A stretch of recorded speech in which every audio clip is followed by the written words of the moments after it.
Hi guys and girls, welcome to Zilla Cabs. Today's video, 4x10. We had a cab come in, an order come in from a customer in the States, and he wanted the cab unloaded. And so I thought this was a really good opportunity to bung 4 different speakers in and just give them a whirl. So we've done a couple of little videos on 10-inch speakers recently. I think we did a couple of warehouse speakers and something else. But this was a really great opportunity to have a look at some of Celestion's 10-inch speakers. Yeah, I think we sometimes kind of ignore them a little bit. Well, it's not really ignore them, it's just the 12s are more popular. They're so well known for 12-inch speakers, aren't they? And often companies tend to go to other manufacturers for 10s for whatever reason, but there's some stuff to look at here, certainly. So what speakers have we got loaded in here? Right, we've got the 10-inch greenback. That is a 30-watt speaker, although in all honesty when I play it I don't feel like I'm playing a 30-watt speaker. It feels a bit less. The creamback, the 10-inch G10 creamback. It's a fairly recent one, I think. Which is, a relatively new one, a couple of years old maybe. That's a higher powered speaker. So the creambacks are supposed to be the higher powered versions of the greenbacks. So that's a crude way of explaining it. Here we've got the alnico, the 10-inch alnico gold. So when the 12-inch gold came out 10, 12, 15 years ago, something like that, Celestion only had the blue on the market, a 15-watter. They wanted a higher powered alnico, and then this is the 10-inch version of it, which is, what did we say, 40 watts? Yeah, 40 watts, yeah. Okay, and last is the G10 vintage. I don't know, that's just I class that as the standard sort of 10-inch. The badge and the sort of design on it is same as a vintage 30, isn't it? It's pretty close. Yeah, so I don't know if that's where they're sort of identifying that speaker, because all of these speakers, they're not like 10-inch designs in their own right. They're sort of 10-inch versions of their. That's what they kind of get marketed as. Yeah. Again, I think that's probably just like I'm guilty of this. Maybe it's a slight bias towards a 12-inch, so that if you release a 10-inch speaker, it has to be a version of. Like a lot of brands out there, when they release their speakers, they have to be a version of a Celestion speaker. Yeah. Just I don't know why, just for people maybe to go, oh, I like the greenback. Yeah. Maybe I'll try the 10-inch greenback. Yeah. Now, the reason I was quite so happy when this order came in is this is actually my favourite 410 design. It's loosely based on the Studio Pro, which is a very kind of an all-round 212 that we do. When I say it's based around, it's got the slight slant on the baffle, and it's a very similar internal volume. It's built same thickness of wood, same wood for the main body and the baffle and the back. This one has got, my favourite version of this 410 is the one with the oval cut out on the back, and it kind of just mostly works as a pretty looking open back. Yeah, but it is very open. I think it just sounds great. I love it. Yeah. So we did this video in the style that we've done our other comparison videos, so I'll put a link to those below. We did the creambacks and we did the sort of classic series of Celestion speakers, and in those what I do is I play a loop into the looper pedal and then record each speaker separately with that same loop, so you're getting the same performance played into each speaker each time. And then in the video edit, then I can just chop between each speaker. So if that sounds confusing, it'll become apparent in a minute when you see it.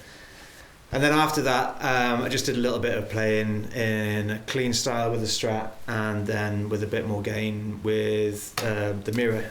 And I didn't really go much further than that, because in my head and in my experience, 10-inch speakers aren't really for like massive rock, high gain metal I don't stuff. think you'd really want to push it much further than you did as far as the gain and the kind of general heaviness of play. I think maybe in heavier styles they may have a place, but it will be mixed in with something else, which not many people do. Yeah, I don't know if it's just a physical constraint of a 10-inch speaker, or whether it's just that the desire has never been there because of the way music has developed and what speakers are being used at the time. But for me, 10-inch speakers are always I conjure up thoughts of like blues and country and sort of mid-gain kind of sounds. And I think it's because like Fender Bassman kind of stuff. Really. Yeah. With a lot of the heavier styles, I think you need a bit of oomph there. Just like when people use the 212s, they'll normally be using an oversized or a closed back just to give you a bit of thud. Although that said, I think there's a surprising amount of low end in these. Well, I think you can get a surprising amount of low end out of 10-inch speakers. Well, I mean 8x10s for bass. Yeah, and like Bassmans playing blues and stuff. They're massive sounding amps. Yeah. But the low end definitely was not lacking in any one of these speakers. No. That's also worth bearing in mind, well, for me, that when I was playing this cab, I was hearing a mixture of all 4 speakers at the same time. So playing it in the room, I wouldn't be able to draw any conclusions over what speaker sounded like what until I heard it sort of close. That's the kind of downside of mixing 4 speakers. I think if you mix 2 speakers in a 210 or a 212, we do that quite a lot. You can blend them. I mean, it's not ideal for if you're walking around the stage and stuff. People would say you'd have like peaks and troughs and all that kind of stuff, but I mean, just ignore that. But if you've got 4 speakers, it's hard to like. You're just getting a big mix of it all, and it's where I was at, it sounded glorious. There was, it just sounded, it just sounded really cool. I think what you'll hear from the recordings, though, what I found is that these 3 in particular really weren't a million miles away from each other. I think the greenback and the creamback, I think, were actually closer to each other than the M green and M cream 12 inch. Definitely. Which you can hear. I mean, it's still the same kind of bag, it's still the same vibe with the 12s, but with these, it just sounded like you'd almost like just EQ'd a little. Yeah. Just it just sounded a little bit warmer on the cream, I'd say. I tell you what, let's have a listen to the clips and then we'll get into how they sounded.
Okay, so now you've heard Joe's glorious playing.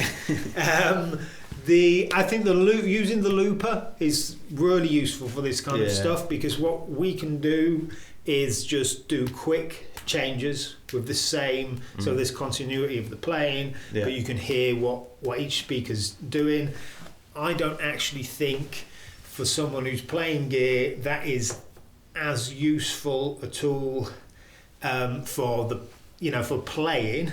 So that's why I like to get you to have like a jam, a longer section, because then you can soak in a bit of the vibe. I think the quick changes are good for like critiquing the speakers and hearing, oh, that's a bit more bass and that kind of stuff. So what did you think? So, well, directly comparing these, as you were just saying before, there's some really similar sounds out of these two and that one slightly as well, I think. Sorry, I'm pointing out the greenback, the creamback and the gold.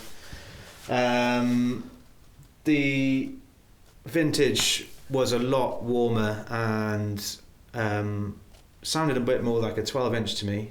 That character anyway. To me it sounded a bit more like, I think you could have actually pushed that a little bit more, that one speaker, than the others. I don't think you'd have had a massive amount of success pushing the gain on those three, but that one I kind of felt from listening back, there was a little bit of scope to push that one harder. It was smoother in the top end, where these ones had a little bit of that like raspy kind of attack in the top end, which kind of almost sounds a bit like speaker breakup. I don't think I was getting near to the sort of output ratings.